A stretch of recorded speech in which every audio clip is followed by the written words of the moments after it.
Kalau Anda bilang benar, ya dia otomatis. Ya artinya kalau gosip kan terlalu spekulatif. Begini Aiman sayang, begini ya. Sesuatu hal itu nanti saya kasih prosedurnya. Oke. Semua hal itu kan harus ada prosedur politiknya. Yang kedua adalah isu soal ijazah. Ya, ijazah itu juga bermasalah karena Gibran tidak pernah tamat di SMA di Indonesia. Pertanyaannya adalah apakah ijazah yang dia dapatkan di Australia dan Singapura itu kompatibel dengan SMA atau tidak? Yang ketiga soal Fufu Fafa. Soal Fufu Fafa itu kalau pakai Roy Suryo 99,9%, lagi-lagi Roy Suryo ya kan? Itu adalah Gibran. Dia sudah membuktikan macam-macam dan Fufu Fafa itu itu kan perbuatan 5-10 tahun yang lalu. Menghina dan lain sebagainya. Tapi jangan lupa dia tidak mengakui hingga saat ini bahwa itu adalah dia. Maksudnya gimana Bung Refli? Maksudnya bagaimana? Oke. Ini saya ditelepon Pak Prabowo tapi saya matikan aja.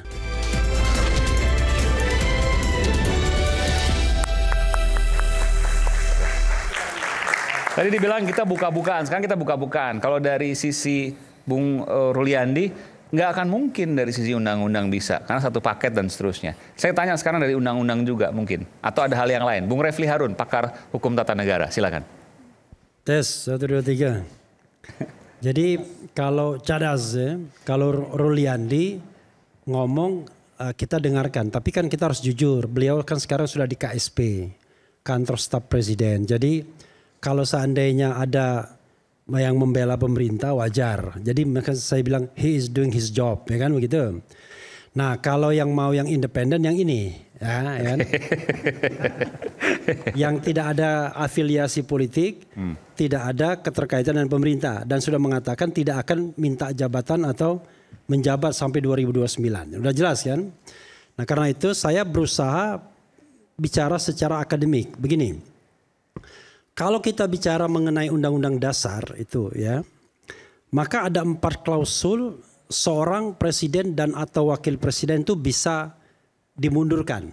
Ya. Pertama, mangkat, ya kan?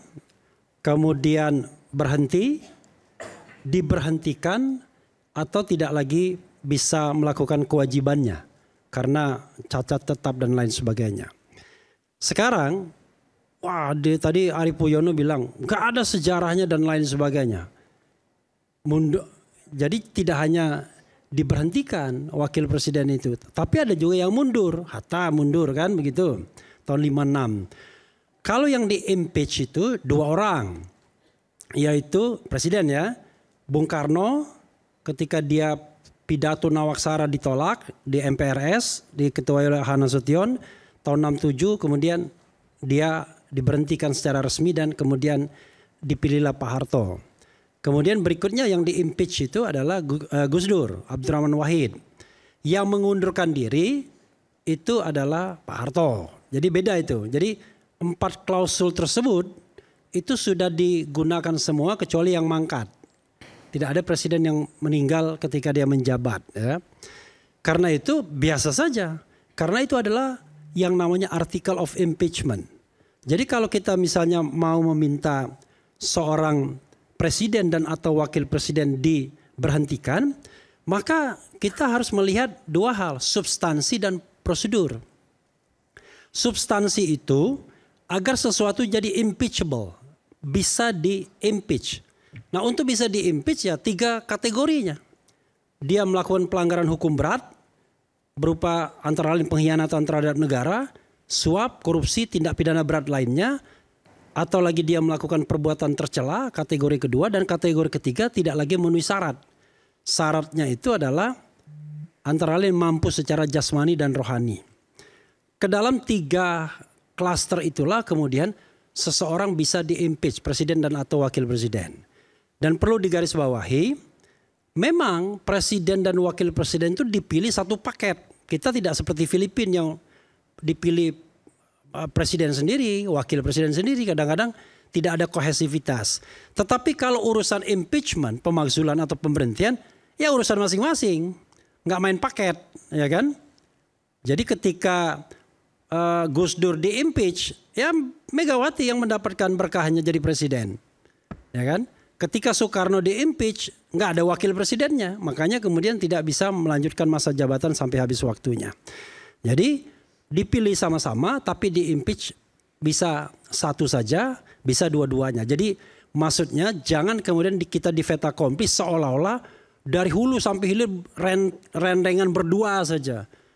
Buktinya ketika misalnya sudah menjadi presiden dan wakil presiden pun, Megawati tetap juga menggarap bagaimana bisa menjatuhkan Gus Dur pada waktu itu kan begitu. Emang tidak dibicarakan secara politik, tidak hanya konstitusi tetapi juga politiknya jelas. Nah sekarang pertanyaannya adalah apakah secara substantif Gibran ini bisa impeachable?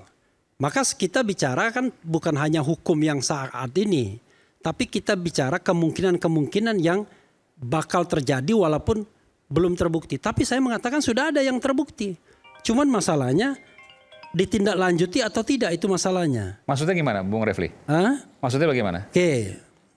Ini saya ditelepon Pak Prabowo tapi saya matikan aja. Satu ya. Saya bicara, sebentar. Saya agak gatek juga kita kecilin. Oke. Mohon maaf Aiman ya. Silakan. Gangguan kecil. Satu, saya balik ya. Kita masukkan clause of impeachment itu. Yang namanya perbuatan tercela itu salah satu klaster kan.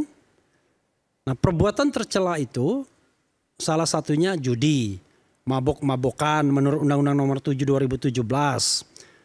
Tapi tidak terbatas itu saja. Perbuatan tercela itu bisa apapun yang dipandang tidak layak.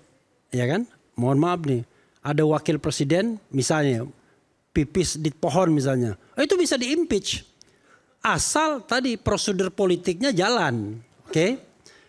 Nah sekarang pertanyaannya adalah ada satu spekulasi yang saya bilang under table yang mengatakan bahwa wakil presiden ada terlibat drug. Oke? Itu kan isu publik. Oke? Nah, satu. Yang kedua adalah isu publik atau gosip? Itu harus dijelaskan. Gosip. Gosip. Oke, Ya. Gosip kan belum tentu benar. Lah, nanti dulu. Kan gosip itu Anda ada prosesnya kan? Oke, silakan. Kalau Anda bilang benar, ya dia otomatis. Ya, artinya kalau gosip kan terlalu spekulatif. Begini Aiman sayang, begini ya.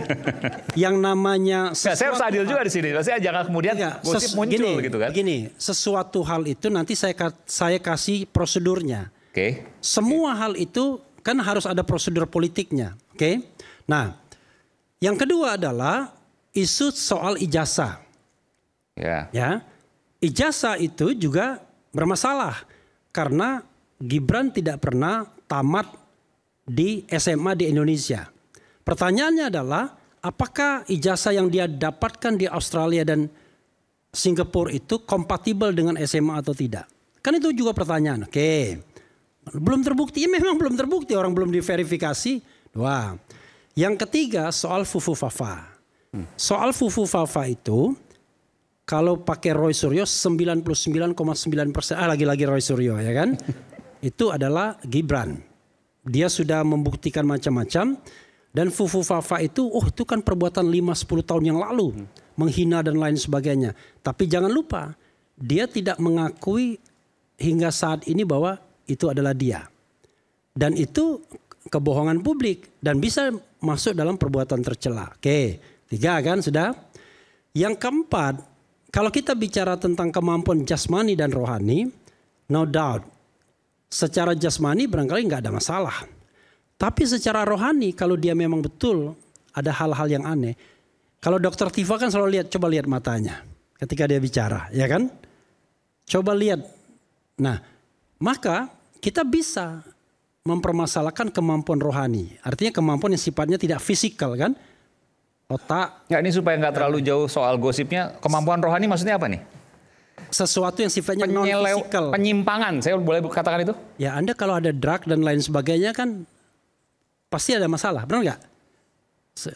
Secara non-fisikal pasti tidak akan mampu kan? Oke. Nah, 4. Yang kelima yang bisa kita lihat adalah seandainya Gibran ini terlibat dalam konspirasi putusan MK, konspirasi loh saya katakan, kita tidak bicara lagi mengenai putusan 90-nya, tapi kita bicara kemungkinan ada konspirasi dan itu misalnya proven, ya kan? Maka itu bisa impeachable juga, oke? Nah, saya mengungkapkan 5 hal. Karena dia sudah menjadi wakil presiden, maka berlaku yang namanya privilege, sebuah keistimewaan prosedural. Seorang presiden dan wakil presiden tidak bisa diproses dengan prosedur biasa.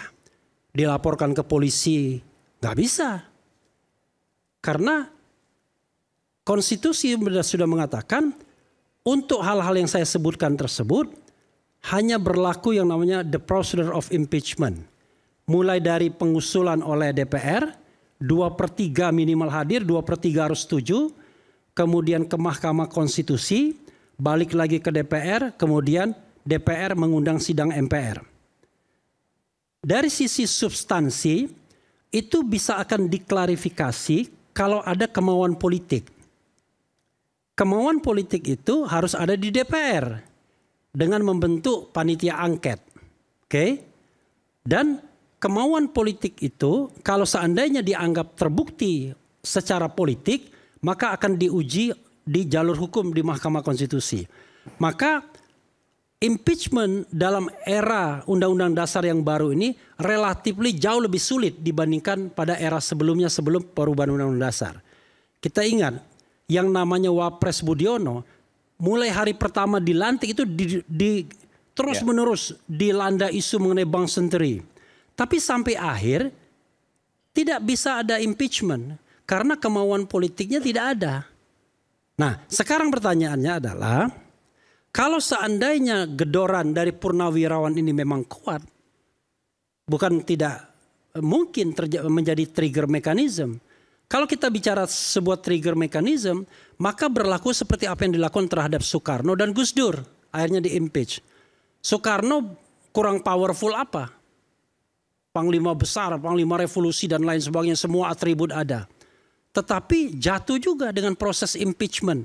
Tapi setelah ada kematangan politik kan, pematangan politik, demo mahasiswa dan lain sebagainya, tahun 67 jatuh. Pak Harto tidak sempat di-impeach, dia mengundurkan diri. Mungkin dia tahu diri pada waktu itu.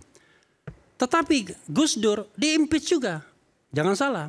Gus Dur itu ya, kalau dulu impeachment di dalam Undang-Undang Dasar itu, kalau Anda sungguh-sungguh melanggar daripada haluan negara, maka akan diperingatkan. Jeger, ya kan? 3 bulan tidak dilaksanakan, tidak diperbaiki, peringatan kedua jeger. 1 bulan tidak diperbaiki, sidang istimewa. Kan begitu? Gus Dur itu dituduh dengan terlibat korupsi dari Yayasan Bulog. Ya. Dan bantuan Sultan Brunei pada waktu itu. Tetapi dia di-impeach karena apa? Bukan karena itu. Dia di-impeach karena ada sebuah akselerasi, yaitu pengangkatan Kapolri, Bimantoro, dengan ada penggantian Bimantoro dan Hairudin Ismail. Dan yang kedua apa? Yang kedua dia bubarkan DPR. Terjadi eskalasi, saat itu juga berhenti. Jadi sebenarnya sudah disconnected dengan aturan formalnya sesungguhnya. Tetapi politik memang begitu. Habibie misalnya. Habibie itu by constitutions, itu harusnya dia menjabat 5 tahun. Jadi ketika dia menggantikan tahun 98, harusnya sampai 2003. Apa yang terjadi? Setahun aja dia. Dengan kesepakatan konsensus, Undang-Undang Dasar diubah. Nah, dalam tanda kutip. Karena itu saya katakan, dari sisi substansi banyak celah untuk mengimpeach Gibran. Cuma apakah impeachable, apakah prosedurnya itu terpenuhi atau tidak? This is the question. Dan Anda menyatakan bahwa ini pertama kali yang sebelum mengatakan bahwa tidak ada jalan sama sekali, Refli Harun melihat bahwa ada celah-celah yang bisa dilakukan. Bukan saat ini aja saya mengatakan itu. Sebelum Gibran dilantik pun saya sudah mengatakan. Dan bahkan kita datang ke Dewan Perwakilan Daerah untuk mengatakan jangan dilantik karena dia ada persoalan-persoalan yang membuat dia sebenarnya tidak memenuhi syarat. kita mau datang juga ke fraksi yang so-called oposisi, yaitu fraksi PDIP. Unfortunately, sudah janji tapi ternyata tidak dipenuhi, akhirnya kita tidak bisa datang. Dan ini bukan kaitan, kalau misalnya komentar-komentar, ini kaitan sakit hati dan lain sebagainya. Anda ini sama seperti para buzzer yang menurut saya kurang cerdas. Enggak, ini bicara, makanya saya bilang komentar. Bagaimana Anda kalau orang itu? Bicara sakit hati itu kurang cerdas. Bagaimana orang bahagia kayak saya sakit hati? Ya kan? Coba bayangkan, saya orang yang independen. Ya kan? Bisa ngomong apa aja. Satu bisa aja senyum. yang saya khawatirkan di Republik ini, kriminalisasi. Selama orang ngomong dibebaskan, maka negara ini menjadi negara yang baldatun thayyibatun warafun ghafur. Tetapi kalau orang ngomong dikriminalisasi, diancam dengan hukuman 12 tahun seperti Roy Suryo, Tifa dan kemudian Sianipar, maka disitulah kemudian bencana demokrasi muncul. Nah, saya harap bapak-bapak sekalian, ibu-ibu sekalian, kawan-kawan semua, tidak pernah terjadi di era pemerintahan Prabowo ada aktivis yang ditangkap, dikriminalisasi hanya karena ngomong dan berpendapat. Makanya seorang Refli Harun bebas ngomong di Rakyat Bersuara. Kita kembali saat lagi. Oke.